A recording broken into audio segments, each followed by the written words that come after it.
Мен үшін театр ол тек өнер емес, өмірімнің бір бөлшегі десек те болады.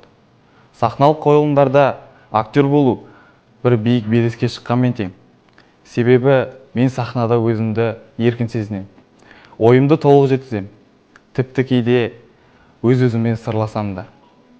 Кез келген көркем шығармадағы рөлдерді ойнау үшін дайындық барысында өз қабілеттігіміз ескеріледі. Рөлдерді бөлу мұғалім екеуміздің келісіміміз бойынша жүргізіледі.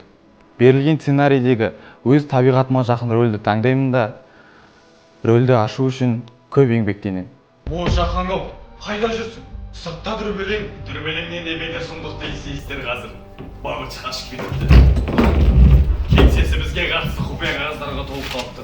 Міне, жер туралы айтқанымыз, міне, Алихан ағаның келгені туралы, міне, Сапа жеңгеміздің өмір тарихы, тіпті әкесінің орманшы болғанына дейін жеткізіпті. Бұл қалай болған? Бұл сонда өзіміздің Мұхамедияр ма? Жүзі қары сонша не күн туды екен оның басына? Қайда жүр екен ол өзі? Түстен кейін осында келем деген ол. Келсе мамыл жасын шығару керек. Театр мен сияқты жасөспірім үшін ең қызықты, ең әсерлі өнер жолына апаратын баспалдақ іспеттес. Себебі сәнді киім кию, әдемі шаш үлгісін жасау, біреудің рөлін айнытпай сомдау өте қызықты. Қойылымдарды сахналау арқылы сөйлеу мәдениетіміз бен сөз саптау өнеріміз дамиды. Мектебімізде білім алушыдан құралған шаттық театрымыз бар. Сол театрды құру мақсатында біз сахна әлемі үйірмесіне қатысамыз.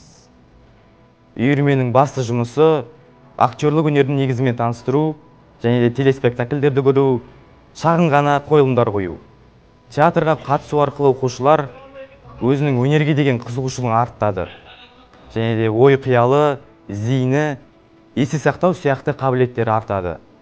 Менің сахналық өнерге деген қызығушылығым ең алғаш Асқар Тоқпанов атындағы Қазақ драма театрынан бастау болды. Ол жерде біз актерлардың қойылымын көрдік, тамашаладық және бір-екі мастер-класс алдық. Сонымен қатар Шахан халық режиссері Байкүшіков Бақытжан Рүстемұлымен сұхбат жүргіздік.